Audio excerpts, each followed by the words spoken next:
All right, we spent the last couple lessons talking about the Constitution. We talked about the three branches of government, checks and balances, and then we also spent some time talking about basic individual rights. What I want to spend a little bit of time talking about now are the duties and responsibilities that really are required or should be that each citizen should fulfill. Now, duties and responsibilities, two different words. They actually mean two different things. What the difference is between them, I'll try to give you as simple a definition as I can. A duty, these are actions that are required by law, meaning that if you don't do these things, or if you do those things, it's breaking a law one way or the other, and you'll get fined, or possibly you might even go do some jail time. Responsibilities, on the other hand, these are voluntary actions by the citizens. Although they're not required by law, really a healthy and a functioning society needs to have its citizens do these types of things. Now let me give you some examples of duties. We can kind of go through these, several of these that I put up here one at a time. Like I mentioned before, duties are things that laws that you should obey or laws that you should not break. The first example I want to talk about is paying taxes. Now, I personally never have met anyone who liked paying taxes. But the fact is, all of us, we have inherited this country, the society we live in, and it was shaped and built by those who came before us. Taxes do important things. They pay for things like roads, bridge construction, police and fire department services, public libraries. They guarantee schooling for our children all the way up through 12th grade. And also they protect us through the military. They fund the military effort to protect our country. Now, speaking of military, selective service. This is an example of a duty.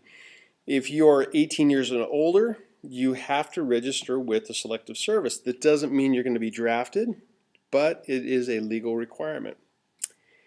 Jury duty. Someday you may be summoned to serve on a jury. Most likely you're going to need to miss some time at work, and you're going to be paid very little because jury pay is terrible.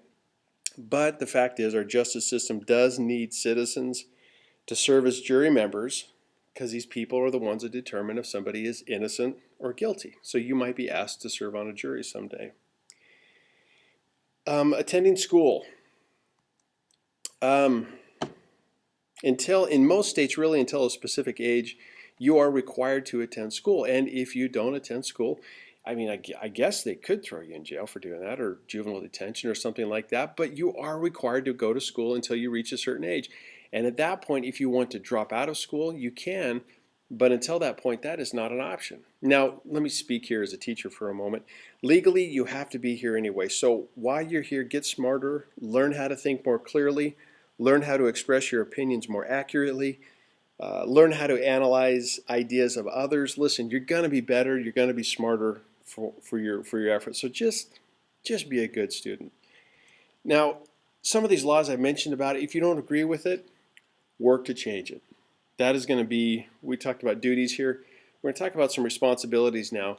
And I kind of want to merge with this. If you don't agree with a law, work to change it. That is a responsibility of a citizen, is to be an active participant in this democracy that we have.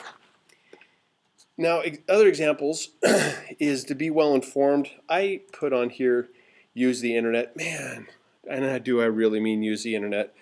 The internet, I think, has absolutely destroyed the excuse of being ignorant about something anymore. And what I mean by ignorant is not knowing. There's no good excuse anymore for not knowing something.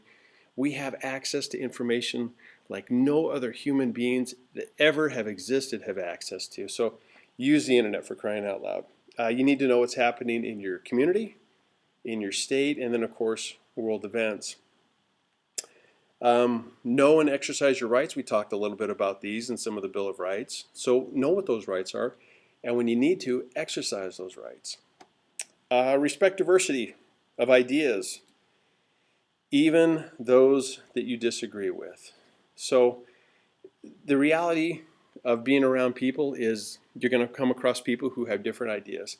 It doesn't mean you have to agree with them, but you can agree to disagree without being disagreeable. Anyway, just be nice.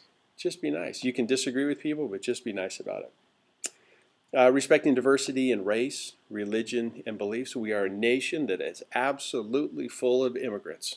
All of us at one time or another in our family have been immigrants. Even if you're Native American, it could have been 10,000, it could have been 40,000 years ago. We have all immigrated at one time here to this place that we call the United States. So respect the diversity that's found here in America. Also accept responsibility for your actions. This is part of growing up and part of being an adult. When you do something, whether it's good or whether it's bad, accept responsibility for that. And the last thing I want to talk about, the responsibility, is to vote. And this is really the key way that we have to participate in this representative democracy. If you don't like how things are going, you got to go out and vote. It's a slow process. It takes a while to get things changed, but for crying out loud, go out there, vote, and have your voice be heard. So there you go.